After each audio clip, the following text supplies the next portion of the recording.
Now, as all of you know, we have started the series of Tazkiyatun Nafs, which is purification of the soul. And we've talked about various stations that are involved in Tazkiyah, purifying the soul. We've talked about Inaba, we've talked about Istiqama. And now what we're going to talk about today is the station of Zuhud. And many times we fail to neglect the importance of Zuhud. In fact, it's a critical element in this whole process of Tazkiyah. And that element is how we perceive the world. What is our perception of the world? Because it is within the confines of this dunya that our nafs has been placed. And it is within this constricted place of existence that we have to achieve this process of purification. Now, how we perceive the world, what our perception of the value and worth of this dunya is going to have a great impact on how successfully we purify our soul or fail in doing so. So, in other words, how much is this dunya worth to us? What is the value of the life of this world in our eyes? And the answer to that question is going to a large extent, tell you how successful you will be in purifying your soul or in failing to purify. Now, the first thing we turn to whenever we want to understand the nature of anything, whether it's a definition, whether it's the nature of the world, whatever topic we want to understand, we first look to the words of Allah subhanahu wa ta'ala and His Messenger sallallahu alayhi wa sallam. That is the approach we always take. Now, if we look at any verse of the Quran about hayat al-dunya, right, about the life of this world, for example, we're going to take Surah Yunus, verse number 24, where Allah subhanahu wa ta'ala says, إِنَّمَا مَثْلُ الْحَيَاةِ الدُّنْيَا كَمَاءٍ أَنزَلْنَاهُ مِنَ السَّمَاءِ. The example of the life of this world is that of water we sent down from the sky. فَاخْتَلَطَ بِهِ نَبَاتُ الْأَرْضِ مِمَّا يَأْكُلُ النَّاسُ وَالْأَنْعَامُ. Okay, now what happens as a result of that water? Which caused vegetation of the earth to spring forth, right? And that sustains human beings and cattle to grow luxuriantly. حَتَّى إِذَا أَخَذَتِ الْعَرْضُ زُخْرَفَهَا وَزَيِّنَتْ وَظَنَّ أَهْلُهَا أَنَّهُمْ قَادِرُونَ عَلَيْهَا أَتَاهَا أَمْرُنَا لَيْلًا أَوْ نَهَارًا فَجَعَلْنَاهَا حَصِيدًا كَأَن لَّمْ تَغْنَ بِالْأَمْسِ كَذَلِكَ نُفَصِّلُ الْآيَاتِ لِقَوْمٍ يَتَفَكَّرُونَ. And this means the example of the life of this world is that of water we sent down from the sky, which caused the vegetation of the earth, sustaining human beings and cattle to grow forth luxuriantly. But when the earth took on its golden raiment, this is the zukhrufaha, the allurement, the beauty, when it achieved the full height of its beauty, when it became as beautiful as it can get, and became well adorned, and the owners believed they had full control over their lands. Our command came upon them by night or by day, and we converted it into a stubble, as though it had not blossomed yesterday. Thus do we expound the signs for a people who reflect. So here Allah subhanahu wa ta'ala is saying that when dunya comes forth to us with all of its beauty, to the point that the people become deceived and begin to believe that we actually have some control over this land. We are about to reap the harvest. We are about to benefit from it. It gives a semblance of permanence and stability. And when that begins to happen, the command of Allah subhanahu wa ta'ala comes, and what it turns into, what it looks like after someone had already picked the harvest. Although it was not that the harvest had been picked, what happened was that the command of Allah subhanahu wa ta'ala to destroy that place had actually occurred. And then what does it look like in the next scene? Allah subhanahu wa ta'ala says, كَأَن لَّمْ تَغْنَ بِالْأَمْسِ. As if it had not blossomed yesterday. As if that had never happened, that blossoming and that flowering, that beauty had never been there. That's what it looks like the day after the command of Allah subhanahu wa ta'ala comes. So this is the life of this world. What blooms today is destined to wither tomorrow. One's reality of the moment soon is to become a memory. And the person who brings you joy today will bring you grief tomorrow. As you know, the words of Jibreel alayhi salam to the Prophet sallallahu alayhi wa sallam, when he said to him, حَبِّبْ مَنْ شِئْتْ سَتُفَارِقُهُ, that love whomever you want in this world, you will one day have to part from him or from her. So the person who you love deeply, who is a source of your joy and happiness. Looking upon them brings you, happiness to your heart. One day they're no longer going to be with you. So the joy that they brought you will one day turn into grief. So this is the, many verses in the Quran speak about the life of this world in this manner. And also let's look at the hadith of the Prophet ﷺ, where he said, and this is reported in the Sunan of Imam al-Tirmidhi, لو كانت الدنيا تعدل عند الله جناح بعوضة ما سقى كافر منها شربة ماء. Which means that if the world was worth in the sight of Allah even as much as the wing of a moth, Allah would not have given the kafir a drink of water, even a drink of water in it. Yani if the significance, importance or value, the worth of this world was equal to one wing of a moth, not even both wings, if it was equal to even one wing of the moth in the sight of Allah subhanahu wa ta'ala, He would not have given the one who disbelieves in Allah and is ungrateful to Him and who rejects Him, the kafir. Kafir is one who rejects Allah subhanahu wa ta'ala, one who denies Him, one who is completely, done the most highest form of ingratitude. He would not have given such a person a drink of water.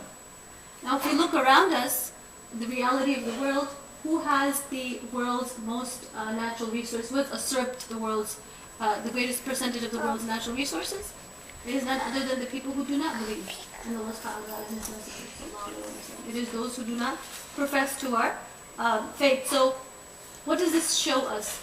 It has no value with Allah subhanahu wa ta'ala, because that which is valuable to Allah, He would not give it except to His believers, except to those whom He loves and favors.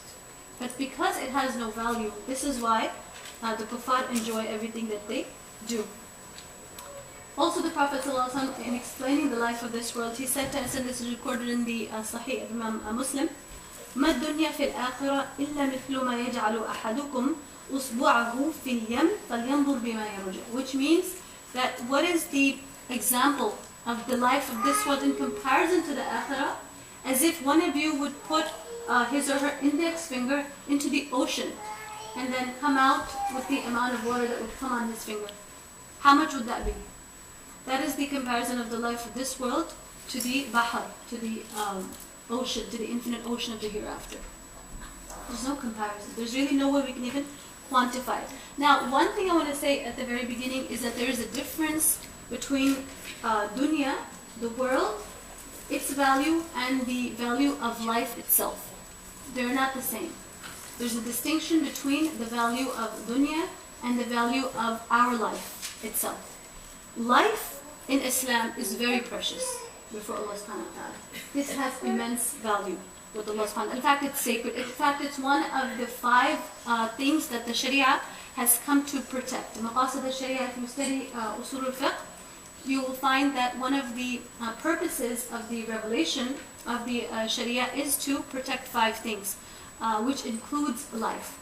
But also there's protection of wealth and progeny and honor and aql, intellect. Those are the others. But one of the 5 things is the preservation and protection of life itself. And in fact, life is so precious that Allah subhanahu wa ta'ala tells us in the Quran in Surah Al-Ma'idah, verse number 32, من قتل نفسا بغير نفس أو فساد في الأرض فكأنما قتل الناس جميعا ومن أحياها فكأنما أحيا الناس جميعا. That the one who kills another soul unjustly or without any corruption in the land, it is as if he has killed all of humanity.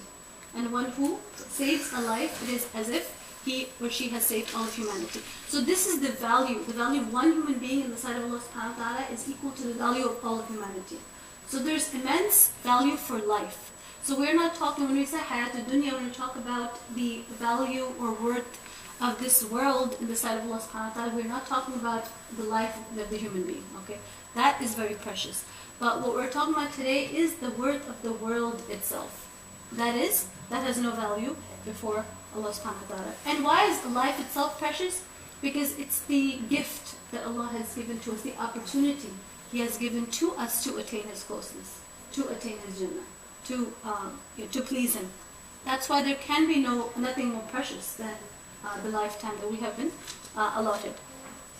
So when we say that dunya is worthless in the sight of Allah, we mean it is not worth getting distracted over with your lifetime, which is so precious and so dear.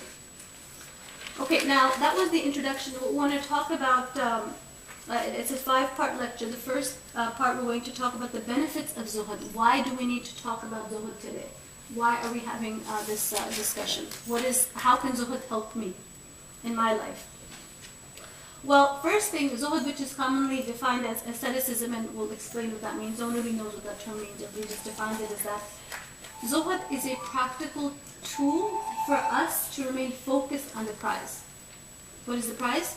It is the pleasure of Allah subhanahu wa ta'ala, right? Attaining our closeness to Him. So zuhud, it's a tool, it's a means, it's a way. If we adopt it, it becomes a practical tool to remain focused on the prize, which is none other than the pleasure of Allah subhanahu wa ta'ala. The more you marginalize dunya and its distractions, because that's essentially what it is. The more you marginalize it in your daily life, the more you free yourself to focus on what most deserves your attention and your energy, because we know energy is a limited stock, right? It's a limited entity. The more you invest of energy in one pursuit, the less you have of it to pursue something else with, right? So zuhud, then, what it basically is, it's an aloofness to dunya, to be kind of, to not allow yourself to become distracted by it and its pursuit. Now this is different from faqr. Don't confuse the two terms. Zuhud and faqr are two different things. Faqr is poverty. It's a state of poverty and want that you have not chosen voluntarily. It is something that has been destined for you, and you can do nothing to change that state of yours. Zuhud is a voluntary act that you engage in, a lifestyle that you may choose to lead after you recognize the nature and value of the world in the sight of Allah subhanahu wa ta'ala. So that's the first benefit, is that it's a practical tool to keep yourself focused on the prize. Number 2, what zuhud does, it allows you to own everything that you own in dunya while nothing owns you. So everything you have, everything that is in your possession, it is yours. You own it. You are the owner of everything, but nothing owns you. So it's like dunya is in your hand, but it's not in your heart. That's essentially what zuhud is. So in essence, such a person, a zahid or a zahida, a man or woman who practices zuhud, is essentially fiercely independent mentally and materially. Okay, because so what it really is a very enviable state. It's a state of envy, something that we would all want to be in, and have the state of zuhud, because this person, has a type of independence that no one else really can compete with. So there's complete satisfaction, there's complete contentment that this person enjoys because of the fact that they have recognized the reality of this world. And of course, then it involves a complete attachment to Allah subhanahu wa ta'ala, right? So when there's a complete attachment to the Creator, then the allure and the temptation of the created obviously just becomes less and less. So what is zuhud? It allows us to understand the true and proper, the correct way of using this world. That's what it allows us to do. It tells us how to properly use this world, which is of course for the sake of the next.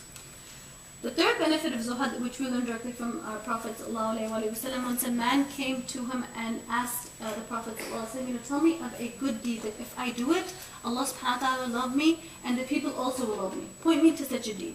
It's a very comprehensive question that he came with.